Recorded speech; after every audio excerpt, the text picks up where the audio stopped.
Okay. Tā varbūtība, ka 25% tarifs uz Eiropas precēm ir 0. Kā es teicu, Trumps nav visvarens, viņš nebūs visvarens, ir ļoti daudz intereses. Amerikāņu intereses Eiropā, tas nav viņa interesēs sagraut Eiropu. Nekādā ziņā. Labi, tur jo tagad jautājums, ko jūs sakat savam klientam, nu, teiksim, kas grib kaut kur investēt vai kas grib ņemt kredītu, labi, versija pat 25% 0. Tālāk. Cik ilgi mēs varam runāt?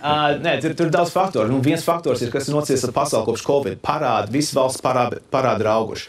Amerikāņu parāds ir audzis, lai stimulētu savu ekonomiku. Un tas, ko mēs redzam Amerikas kapitāla tirgu izaugsmē, bet tas noslēpums, par ko neviens negrib runāt, ir faktiski, ka tā inflācija ir vajadzīga, jo tas samazina tā nākotnes vērtību no parādiem.